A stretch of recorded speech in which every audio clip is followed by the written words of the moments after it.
ตอนที่มีผู้ตอนเพิ่นเบิ่งเพิ่นแย่งว่าง่ายๆซะ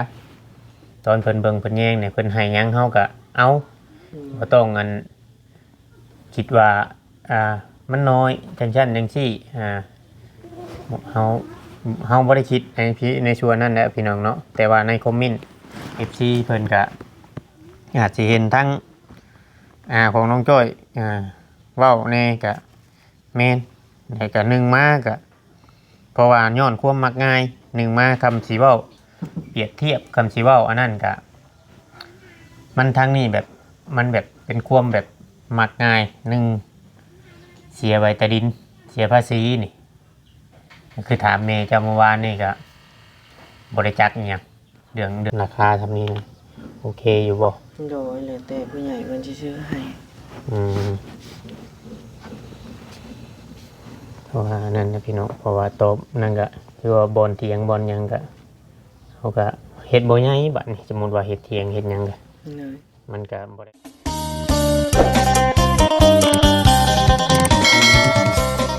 กับสบายดีเนาะพ่อแม่พี่น้องเบิดสู่คู่สู่คนเนาะเพียงเนาะเบิดสมองส่วนว่าสิเป็นพี่น้องทางฝั่งลาวเนาะกับสวัสดีพี่น้องทางฝั่งไทยกันนึงพบกับช่อง YouTube ของเราเวียงใจเกินร้อยเพียงเนาะอีกคือเก่าคือเดิมพี่น้องเลยเนาะเกิดข้อผิดพลาดเล็กน้อยมื้อนี้เนาะพี่น้องก็เลยมาสายเนี่ยเนาะพี่น้องเนาะพี่น้องเลยมาพี่กับจนสิเที่ยงเนี่ยเนาะพี่น้องเนาะเผื่อมาฮอดมันก็ไกลเนาะพี่น้องเนาะมาเนี่ยคือว่านั่นแหละพี่น้องเลยมื้อนี้เนาะบรรยากาศแห้งแห้งอันนั้นกว่าเก่าเพราะว่าเมื่อคืนนี่เกิดพายุหรือว่าฟ้าลมฝนตกพี่น้องเลยเนาะจังใดกับเติบพี่น้องเลยเชื่อสีแห้งเติบเมื่อคืนนี่พี่น้องฝนตกฝนยังเนาะมาเห็นน้ำท่วมอยู่พี่น้องเลยเนาะถือว่านั่นเติบพี่น้องเลยเมื่อคืนนี่ครั้งนี้เนาะพี่น้องจังใดกับพาพ่อแม่พี่น้องมาเบิ่งมาชมกันพี่น้องเลยเนาะเพื่อมาฮอดก็จนอันนั้นพี่น้องเอาหน้าตามันสวยเนาะมาสวยมาสายในพี่น้องใกล้สิเที่ยงเลย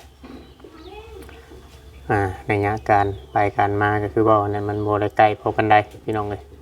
เห็นรถไปรถมารถกระไรในมือนี่เนาะพี่น้องเลยนั่นเนี่ยอย่างไรก็มาเบิ่งมาชมกันพ่อแม่พี่น้อง FC ที่รอคอยเนาะพี่น้องที่ให้การสนับสนุนคลิปช่อง YouTube ของบ่าวเวียงเนาะพี่น้องทุกคลิปอะไรพี่น้องคอยเป็นกำลังใจฝากความห่วงใยเนาะโดยที่ว่านั่นพี่น้องเลยเนาะก็อยากให้พ่อแม่พี่น้องได้มาเบิ่งมาชมนำกันพี่น้องเลยคอยที่เป็นอะไรก็แล้วแต่เนาะพี่น้องเนาะปลูกพี่น้องแพนให้พ่อเชื่อเวียงเมืองแนะนำนะพี่น้องน้ำอ่างเป็นน้องเลยเฮือนนั่นน้องไม้เนาะพี่น้องเนาะมันเต็มนะเฮือนน้องไม้แล้วมันสิรอดอันคานมันสิรอดมาเฮือนน้องจ้อยน้ำเป็นตะลุกเลยเห็นไหมเนาะถ้าได้มาใส่จากช่อง3 รถเนี่ยโอเคพี่น้องเลยวิสีนะบ่ได้บ่อึ่งเมื่อคืนนี่น้องจ้อยฮะไปการอื่นมันมีไฟเดี๋ยวบ่ได้ไปบ่ว่าได้อึ่งได้ยังมันบ่ได้ห้องบ่ม้อยอยู่ดิผ้าหลังบ่ผ้าห้องบ่ฮะเริ่มอยู่เดือมอยู่ดิมันบ่ได้แห้งเอาบ่แห้งคือน้ำมันลงจากใส่ขาน่ะบ่น้ำเครื่องแห้งอยู่แหน่ผูกมันทางแถวเดินแถวยังอยู่นั่นเพิ่งเติบว่ามันตกโดย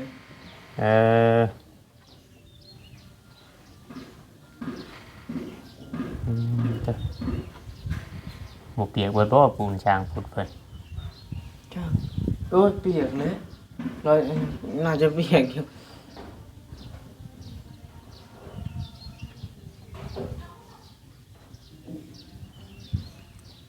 มาไว้พี่ตะกี้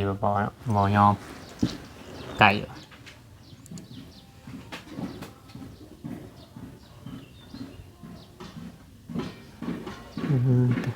เฮ็ดยังเหมือนบุคืออันน้องชายแล้วได้ตัวนี้ที่แล้วเลย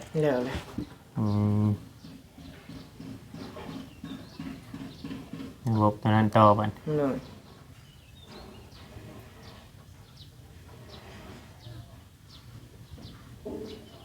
จะคนบุก มาชมเขามีกันหลาย3 คน 3 คน โดย น้องแก้วไปใช่จ้ะ จากแม่นเบิดใบอยู่พุ่นบ่เห็นไป อยู่จ้ะ เพื่อนนะฮะ บางเพิ่นเฮ็ดเทือนนะ โดย นังมือคือเห็นไปนังมือคือเห็นบ่เห็นไป บ่ฮู้นำเพิ่น อืม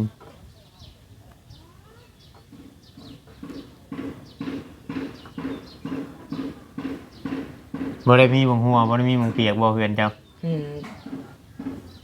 บ่ได้นั่นเนาะ โดย อืม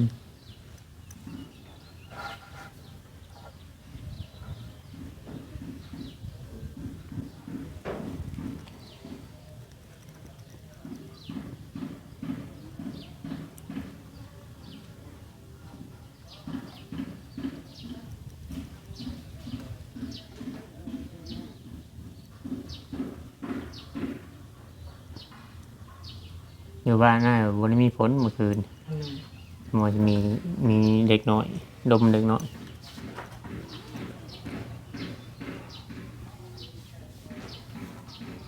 มันตกทางพี่น้องเลยเนาะเดิมแล้วมันเป็นนานี่นะเดิมมันจะตกเรื่อยๆนะ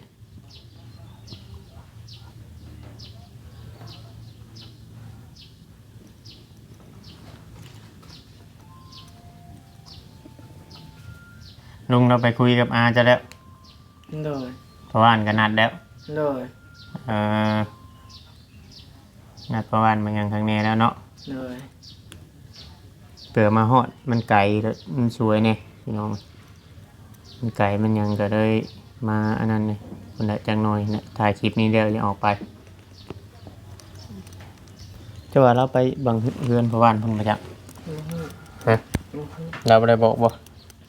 เรามาอยู่มาสองยามเธอ มาชองเบิ่งบ่ โดย อืมไผจะมาเฮ็ดเวียกนำทางพุทธ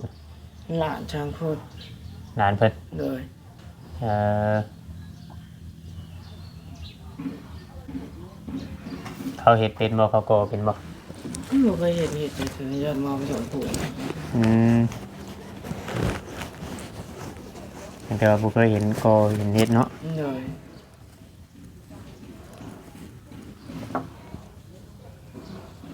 มาแต่เช้าอยู่บ่เช้า เจ้าคุณนะ อืม หาก็มาเลยนะ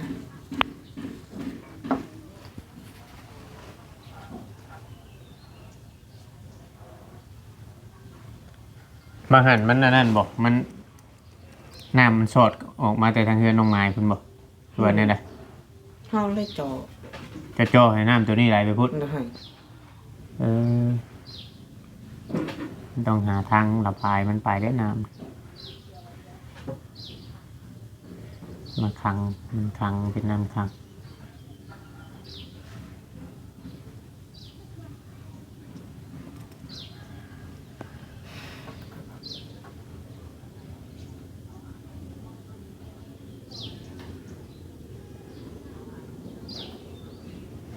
มันตกเธอได้พี่น้องเนาะที่ว่านั่นไงรุ่นก่อนยังบริแห้งใช่ไหมเนาะรุ่นก่อนยังบริแห้งใช่ไหมรุ่นนี้สิแห้งกว่ารุ่นกี่นี่เนี่ยมันก็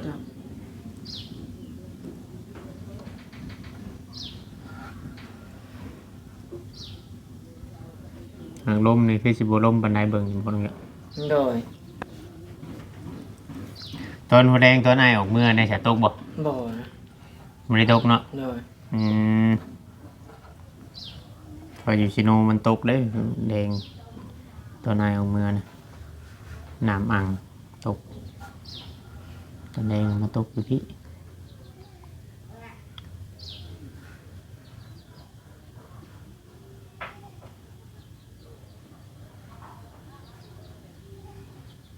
กระสอบยังแถวลำกลางเงินลงมานะ ชอบหนีเขาปลา หิวประพร โดย หิวเพิ่นเอามาป้าพี่ โดย มีวงไหวเนาะ โดย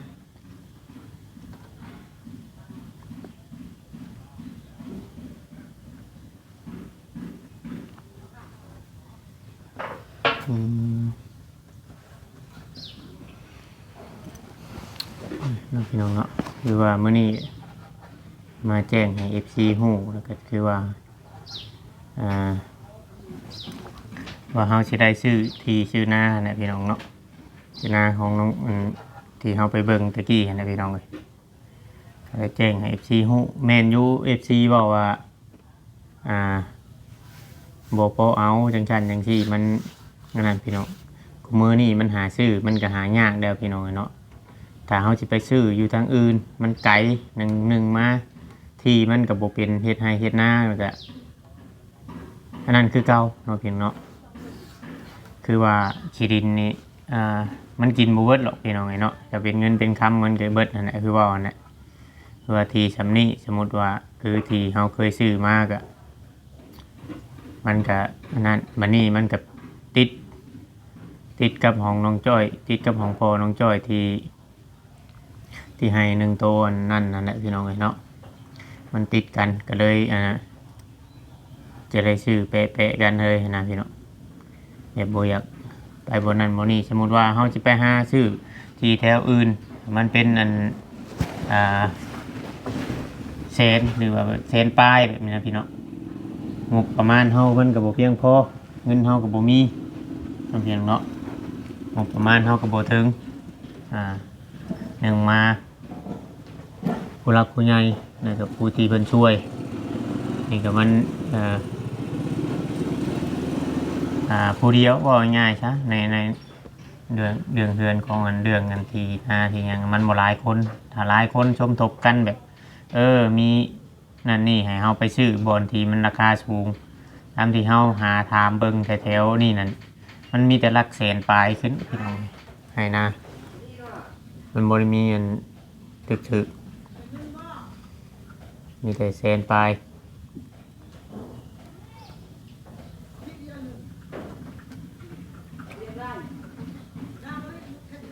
อะไรแมนกองกันถือกันนะแต่อันนี้จะคือว่าในค่า35,000ถ้าว่าเจ้าเฮ็ดอย่างจับดีใส่พุ่นใส่ปูจับดีมันก็สิได้อยู่หรอกเขากุ้มกินอยู่หรอกครอบครัวสมมติว่าในอนาคตมีผัวเมียมีลูกมียัง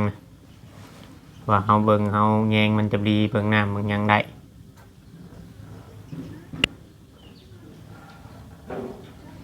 บ้านคันโตบางอันให้อ่างหันสีสูงๆเลยจังน้อยมันก็น้ำมันหอดมันยังกันนั้นตั้งแต่เฮ็ดมานี่เคยแบบลำอยู่บ่คือว่าตั้งกุดหยอดเอาไปซะดำบ่เคยฮะบ่เคยลำเลยมีแต่กุดเป็นคุมมาป้าไว้ซิเลยนั่นเด้อมันจังได้น้อยเจ้าเฮ็ดมันได้น้อยบ่เคยอันนั้น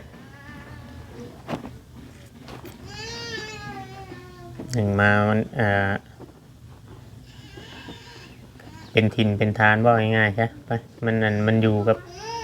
ถิ่นในหมู่บ้านเขาเลยสมมุติว่าเขาไปซื้ออยู่บนอื่นอีกมันบ่ดึงบ่ยังอีกการไปการมามันก็ลำบากเอียงกันคือว่านั่นแหละพี่น้องเนาะผู้รักผู้ใหญ่ผู้เพิ่นช่วยมาชำนี้เพื่อเพิ่นโอเคเฮาโอเคมันก็กับราคานี่มันก็ถือว่านั่นคือเบิ่งว่าแต่เฮาซื้อเดินปุกเพื่อนดมเพื่อนนี่ยังเงิน60,000 70,000นะคือใช้ตัวนี้แหละ35,000ถือว่านั่น FC ผู้เพิ่นสิคอมเมนต์ก็มีหลายคอมเมนต์หลายต่างๆนานาที่เพิ่นบ่พร้อมเพิ่นบ่เห็นด้วยก็เฮ็ดจังได๋มันบ่มีเนาะถ้าเฮาสิไปซื้ออยู่บ่อนอื่นมันบ่มีราคานี่นะราคางบที่ผู้ใหญ่เพิ่นให้มานี่เฮาก็ต้องเอาพี่น้องเนาะเอาไว้เพื่ออนาคตพี่น้องเนาะเพื่ออนาคตบ่แม่นว่าเฮาสิอันนะหรือว่าเฮาบ่เอาไว้สมมุติว่าโตไปอันนี้บ่เวียงเว้าให้ FC ฟังเลยเนาะพี่น้องเนาะสมมุติว่าเฮาบ่เอาไว้สมมุติว่าโตไปนี่บ่มีผู้ดูแลบ่ง่ายๆซะคือบ่เวียงบ่ได้เข้ามาอันทางผู้ใหญ่เพิ่นก็บ่ได้ดูแลแล้วนี่ยังเต็กน้องจ้อยก็สิบ่ได้หยังอีก อันนี้ตอนที่มีผู้รักผู้ใหญ่เพิ่นช่วยหรือว่าตอนที่มีผู้ตอนเพิ่นเบิ่งเพิ่นแย่งว่าง่ายๆซะตอนเพิ่นเบิ่งเพิ่นแย่งเนี่ยเพิ่นให้หยังเฮาก็เอาบ่ต้องอันคิดว่ามันน้อยจังซั่นจังซี่เฮาบ่ได้คิดในส่วนนั้นแหละพี่น้องเนาะแต่ว่าในคอมเมนต์ FC เพิ่นก็อาจสิเห็นทั้งของน้องจ้อยเว้าแน่ก็แม่นแต่ก็นึงมาก็เพราะว่าย้อนความมักง่ายนึงมาคำสิเว้าเปรียบเทียบคำสิเว้าอันนั้นก็มันทั้งนี้แบบมันแบบเป็นความแบบมักง่ายนึงเสียใบตะดินเสียภาษีนี่คือถามเมย์เจ้าเมื่อวานนี่ก็บริจาคอย่างเรื่องเสียเงินเสียหยังหั้นนะเรื่องเสียตะดินเรื่องเสียเงินเสียหยังนี่ถ้าจะถามทั้งเมย์เจ้ากับบริจาคผัวว่าผู้เสียกับผู้เสียว่ามันก็เลยเหตุให้ทางทางจะบอกคือมุมมองสิมองไปอีกมุมมองหนึ่งก็คือว่าพอเจ้าได้เสียไปแล้วหรือว่าได้ตายไปแล้วแหละเว้าหยังบ่ได้ก็คือมันก็เลยอันนั้นนะพี่น้องเนาะแต่ว่าความจริงจักไผสิเป็นคนถูกคนผิดอันนี้เฮาก็บ่ได้ฮู้หยังแต่ว่าเฮาพอใจซื้อในราคานี้ได้เพิ่นก็พอใจขายในราคานี้ได้คือว่าจบมานะพี่น้องเนาะมันจบไปในส่วนนี้ซะเพราะว่าเอาก็อยากได้ในพี่น้องอยากได้ให้ไว้ให้น้องจ้อยนะตอนที่ว่าเขายังได้ดูแลอยู่ต่อไป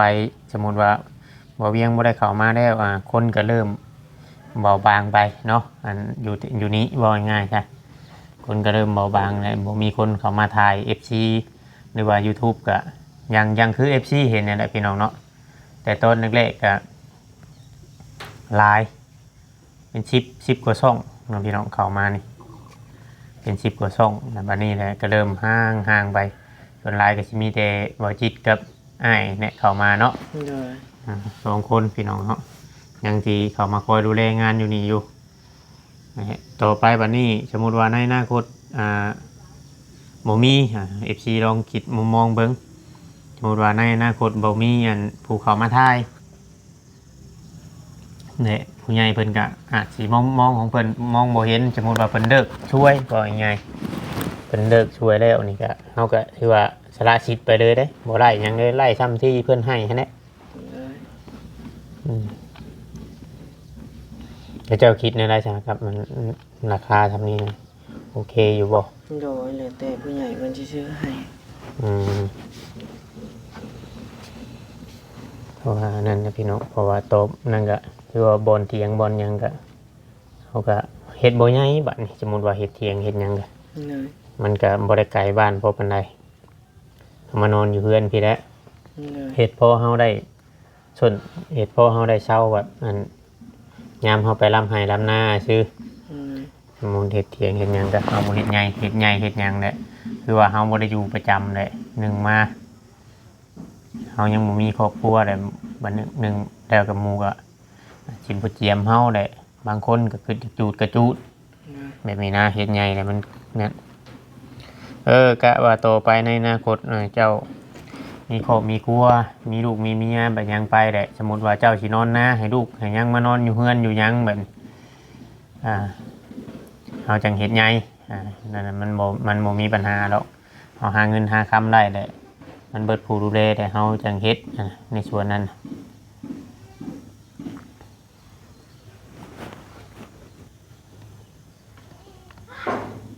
ดีเลยเป็นช่วยเบิดทุกอย่างในทั้งเฮือนทั้งน้ำในพื้นไผ่มันยังสะดวกสบายเพิ่นให้ได้ฮอดช่องน้ำก็หน้าเพิ่นก็ซื้อให้อีกเท่าไรนั้นดีแล้วเว้ยลำบากคือมีแต่บอลของเจ้าแห้งเด็กได้ถ้ามีแต่ให้เดียวนะสิกินได้ได้สิอยู่ในได้เนาะให้เดียวอันนี้ก็ถือว่าคำฮรุดเขาให้เฮ็ดบุกเบิกหรือว่าเฮ็ดให้มันได้3ให้นี่ก็คือว่าในรายเดิบอยู่ดอกเขามันเป็นทางเทิงกับเป็นนาคนอื่นเนี่ยมันก็สีงามอยู่ดอกไงเบิง เพราะว่าที่เขาเฮ็ดมันบ่งามนะเขามันบ่มีคันนาน้ำบ่ข้างคำเฮารู้น่ะเฮ็ดแนวใดมันก็งามอยู่แล้วนานเฮารู้ว่าดินหน้าอ้ายครับมันบ่แม่นดินแบบนั้นน่ะก็ดินแบบเดียวๆกันนี่แหละแต่ว่าเฮาป้านน้ำป้านในเฮาเบิ่งน้ำเบิ่งเฮาดูแลบ่ง่ายๆจ้ะเฮาดูแลได้แต่มันพออยู่พอกินหยังหรอกท้ายก็ได้เฮาอันนั่นอยู่ในความดูแลของลุงแก้วได้กำลังก็อาศัยเราแน่รถรางมายังมาไทยมายังให้สมมุติว่าเจ้าสิเฮ็ดนะสมมุติว่าสิเฮ็ดผู้เดียวหรือว่าจะเฮ็ดน้ำลาวหรือว่าสิเมื่อเฮ็ดน้ำอ้ายก็เดี๋ยวมันถึงหอดเวลาแล้วจะเฮาจังค่อยว่ากันใหม่ในช่วงนั้นอันนี้คือว่าหน้านี่เราต้องเอาไว้ก่อนซื้อไว้ก่อนพอมีโอกาสยันผ่านโอกาสดีๆไป